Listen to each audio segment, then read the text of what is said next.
제 11회 변호사 시험 사례형을 한번 풀어볼 건데, 어, 사례형 같은 경우에는 크게 이제 두 가지가 있습니다. 문제에서 이렇게 20점짜리와 10점짜리, 15점짜리 이런 게 있는데, 20점짜리 같은 경우에는 이제 쟁점을 정리나 문제점을 써주는 게 좋고, 10점짜리 같은 경우에는 그냥 바로 이제 사항 포섭, 그냥 이제 정리를 쓰면 되거든요. 실제로 이제 사례형 같은 경우가 어, 그 수준 자체가 사실 사법시험이나 행정고시에 비해서 그렇게 높지는 않은 편입니다. 기본적인 문제를 많이 물어보고 실제 이제 뭐 민사법이 사실 변호사 시험에서는 꽂히기 때문에 행정법이라든지 형사법은 사실 그렇게 어렵게 내지는 않습니다. 그래서 이제 뭐 사법시험 준비생이라든지 모든 분들이 이제 변호사 시험을 쳐보게끔만 해달라, 뭐 스쿨 졸업하지 않고도 쳐달라 하면 사실 그럴 수밖에 없는 이유가 여기 있어요. 왜냐하면 변호사 시험 자체가 생각보다 난이도가 그렇게 있지가 않고 기본적으로 이것도 사실 대학교 다니면서 이제 3, 4학년 때 다 해봤던 거거든요. 의료 유보 원칙 위반이라든지 뭐 이런 거 포괄이행 금지 원칙이라든지 이런 거 같은 경우는 10점짜리이기 때문에 단순히 그냥 의의만 써주면 됩니다. 그래서 뭐 문제 자체를 조금만 본다면 일단 이 정도가 있는데 기본적으로 이제 어, 일단은 헌법소원 신발 청구 적법 요건부터 먼저 보는 게 제일 좋아요. 그래서 이제 헌법소원 신발 적법 요건을 보면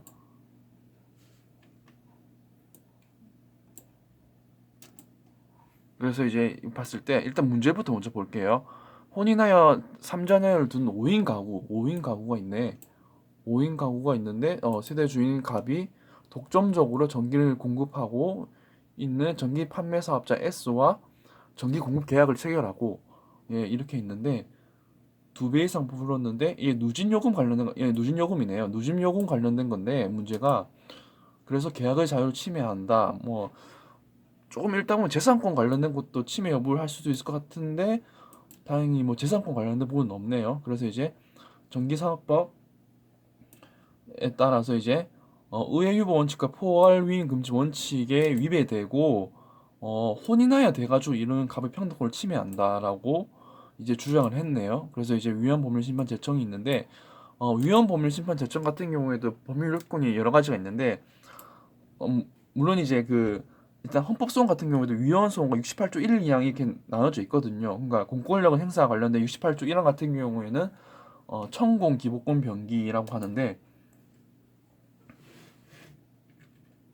68조 1항이 천공 기본권 변기 이게 이제 68조 1항입니다. 1항인 거고 대전법 변기 대전법 변기 이게 이제 68조 2항이거든요.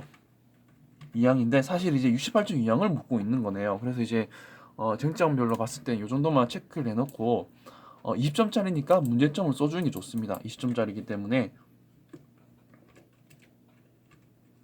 문제점을 좀 써주면 잠시만요.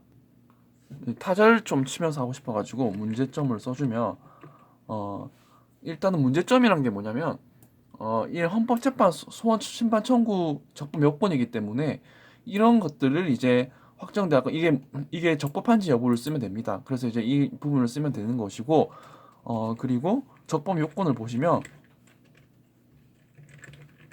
대전법 변기 이렇게 있는데 즉 이제 대상이 법률일 것이랑 재판의 전제성을 갖출 것 그리고 위헌 법률 심판 제청 신청 이제 기각 결정이 있을 것 그리고 변호사 강제주의와 이제 기간 준수인데 사실 이제 대전이 제일 중요합니다. 대상 적격이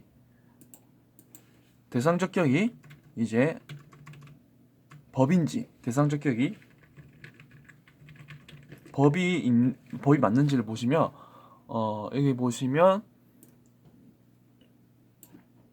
법 시행령이라고 하죠. 법 시행령 같은 경우 원래 시행령 같은 경우는 대법원에서 하는 것이거든요. 그러다 보니까 어 진짜 법인 경우는 가능한데 법이 아닌 경우는 사실 포함되지 않는다라는 걸 이제 좀 어느 정도 이제 염두를 해주시면 좋을 것 같고 사실상 대상 적격이 이제 법이라는 것이긴 하지만 형식적 의미 법률 혹은 이제 긴급 명령 같은 경우에도 긴급 재정 경제 명령 같은 조약 이런 것도 사실 대상이 되거든요.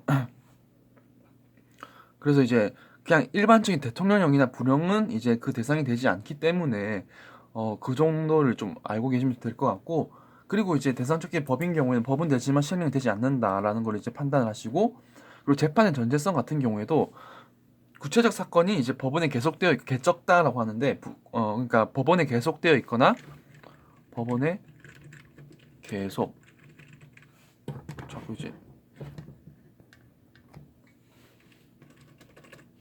계속 법원에 계속되어 있거나 이제 위헌 여부가 문제되는 법률이 이제 재판과 관련돼 적용되는 것이어야 하면서, 그리고 그 법률이 이제 헌법에 위반되는지 여부에 따라서 그 적용이 돼야 되고, 그 헌법이 이제 위반되는지 여부에 따라 가지고 주문 이유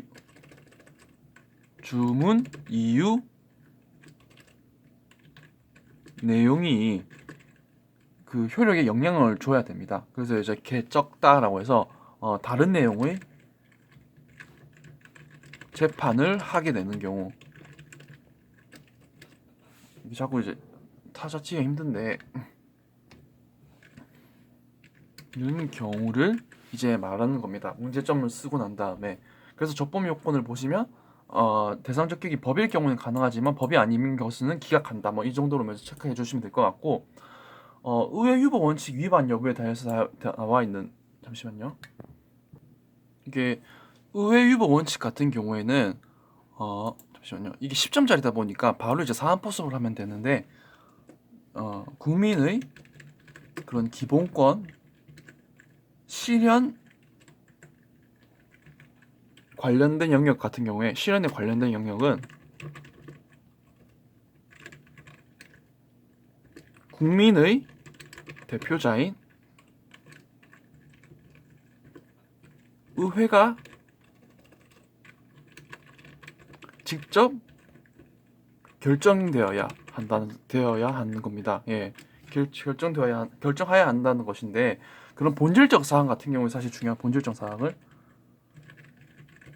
그래서 이제 의회 유보 원칙의 위반 여부 같은 경우에도 그래서 이제 일단은 봤을 때는 사안을 봤을 때 전기 공급 관련된 부분인데, 단순한 그런 이제 계약 관련, 이게 그냥 산정 방식 같은 게 이제 약관 같은 경우나 그런 전기 공급에 관련된 부분은 사실 이제 중요한 사항이다 보니까 이게 의회 유보 원칙이 엄격하게 지켜져야 될 것 같은데, 그냥 전기 공급 약관에 따라서 이제 그런 요금 산정에 관련된 기준 같은 경우에는 사실 그렇게 의회 유보 원칙이 적용되지 않는 부분이다 보니까 그걸 이제 사안을 포섭해서 쓰시면 될 것 같고, 또 이제 포괄유인 금지 원칙 위반 같은 경우에도 일단 법률에 이미 하위 규범으로 규정될 내용이랑 이제 그런 이제 범위나 기본 사항이 구체적으로 이제 규정되어 있어서 누구라도 당해 법률을 대강 예측. 사실 이제 이게 제일 중요하거든요.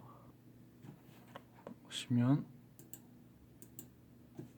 내용을 대강 예측하는 것이고, 그리고 또 이제 전문적 기술적 사항 같은 경우에는 이제 위임 필요성이 좀 있는데, 그래서 이제 그 전기 사용자 이익 보호라든지 뭐 이런 이제 조문들을 한번 보시면, 이 사실 그때 예전에도 제가 처음에 이제 이 영상 올릴 때 목적이 되게 중요하다고 했었잖아요. 그래서 이제 전기 사용자 이익을 보호한다라든지 그런 전기 사업에 관련된 부분이기 때문에 이런 부분이 있을 경우에는 이제 조문을 틀어주면서 이런 대통령의 총리령 불령 형식으로 하여야 함이 원칙이긴 하지만, 아까도 말씀드렸듯이 전문적 기술적 사항 같은 경우에는 그런 이제 고시와 같은 행정 규칙으로 위임도 가능하다고 해야 됩니다. 왜냐하면 이제 너무나도 이제 전문적인 사안이다 보니까 그거를 법으로서 만들고 또 탄력적으로 해줄 필요가 있기 때문에 행정 규칙이라든지 그리고 예측 가능성이 있을 경우에는 포괄이행 금지 원칙이 위반되지 않는다 뭐 이런 게 판례가 있기 때문에 그런 걸 위주로 좀 써주시면 좋을 것 같고, 그리고 정기공무 약관 개정이 이제 한번 볼까요? 정기공무 약관 개정.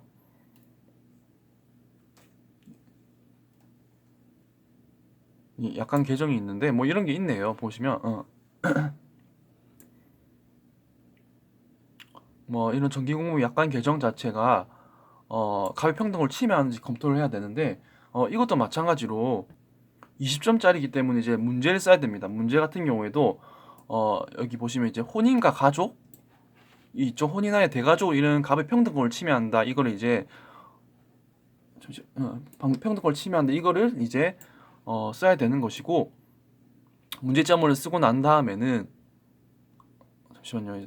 포괄이익 금지 문제점을 쓰고 난 다음에는 이제 평등권에 대해서 써야 되는데, 헌법에서 특별히 평등을 요구하고 있는 경우가 차별적 취급으로 인해서 이제 중대한 제한을 초월할 경우에는 엄격한 심사의 척도. 그러니까 사실 이제 쟁점을 쓸 때에도 위헌으로 결론 내려야 되는 사건이면 이제 엄격 기준으로 해야 되고, 합헌으로 쓸 경우에는 완화된 심사로 인한 이제 자의금지 원칙을 적용하면 원칙으로 하는 것이거든요. 그렇기 때문에 전 개인적으로 포괄이익 금지 원칙 위반 여부 같은 경우에도 이건 아니죠. 평등권이죠. 이게 좀 헷갈리게 해놨는데, 이게 너무 이제 이게 이렇게 하다 보니까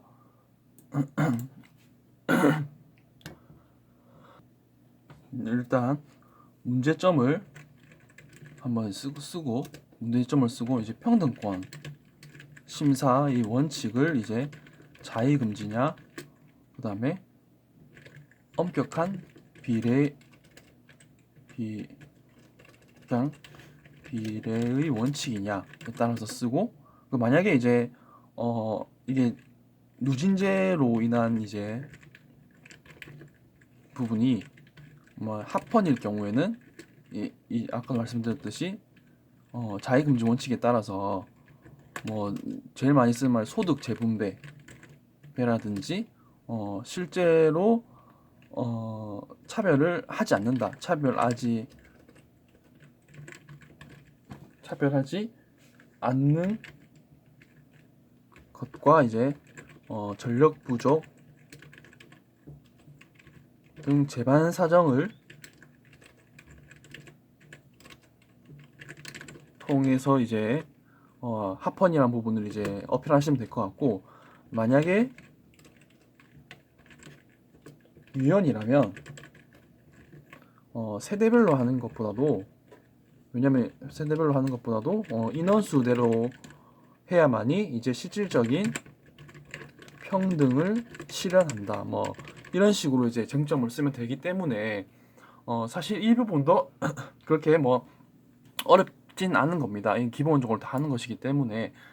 그래서 이제 쟁점 쓰는 방법 이런 것 같은 경우에도 일단 기본적으로 20점짜리는 문제점을 써주시고 그 다음에 사안 포섭을 하는 게 좋고, 그리고 10점짜리 같은 경우는 그냥 바로 그대로 합치면 될 것 같습니다. 그리고 어차피 시험을 칠 때는 조문을 주기 때문에 그 조문을 보시면서 해야 되는 부분이 사실 없지 않아 있거든요. 그리고 이제 이런 같은 경우에도 부당하게 산정하였다를 통해서 사실조사 관련된 게 있는데 행정조사 기본법이라는 게 있습니다. 그렇기 때문에 행정조사 기본법의 조문을 참고를 하셔가지고 쓰는 게 제일 좋고, 조문에 따라서 검토를 하시면 이제 10점짜리 때는 문제점 쓰지 않고 바로 이제 위법 사항이라는 게 있거든요. 행정조사 기본법을 이제 바로 나와 있기 때문에 이게 찾아보시면 됩니다. 22조라고 되어 있긴 있는데, 그래서 이제 과징금 일부 취소 재결 같은 경우에도 사실 이것도 과징금 취소 심판이 있는데 행정심판위원회에서 하는 거죠. 사실 이제 이거는 쟁점이 사실 권력분리 원칙입니다. 원칙. 권력분리 원칙이 좀 중요한 게 뭐냐면, 이게 소송 절차나 심판 절차냐 따라서 다른데, 그래서 권력분리 원칙이 이제 소송 절차일 경우에는 엄격하게 적용이 됩니다. 일단 입법부, 사법부, 행정부에 따라서 다르기 때문에. 그렇지만 심판 절차 같은 경우에는 제가 예전에도 한번 말씀드렸던 것 같은데, 노동위원회 같은 경우에는 실제로 이제 그 합의제 행정기관이거든요. 그 행정심판위원회 자체도 행정기관이기 때문에 권력분리 원칙이 조금 완화되게 적용이 됩니다. 그렇기 때문에 일부 취소 재결을 할 수가 있어요. 이게 만약에 이제 소송이었다, 행정소송으로 인한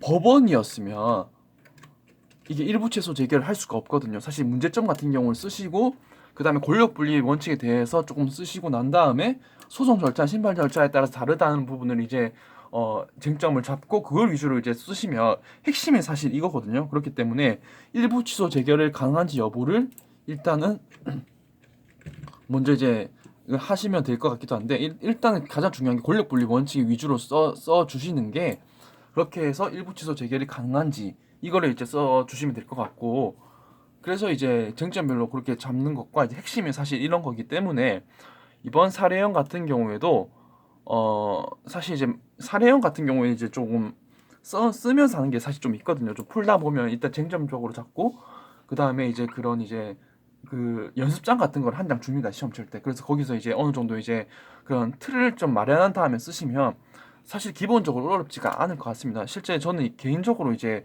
68조 1항이 좀 나올 줄 알았었는데 이게 68조 2항이 좀 나오다 보니까 사실 이제 변호사 시험 자체가 이제 법조인 되는 시험이고 실무를 다루는 시험이다 보니까 아마 그렇기 때문에 이런 이제 실무적인 부분이고 사실 시험 문제도 되게 비슷하게 나옵니다. 이게 뭐 예전에도 나왔던 부분이기 때문에 확실히 공법 분야는 그렇게 어렵지가 않고 이런 권력 분리 원칙에 관련된 것도 이제 좀 나오는 거다 보니까 일부 취소 재결할 수 있는지 여부도 이제 검토를 하시면 뭐 쉽게 뭐 해결할 수 있겠다라는 생각이 좀 들긴 합니다.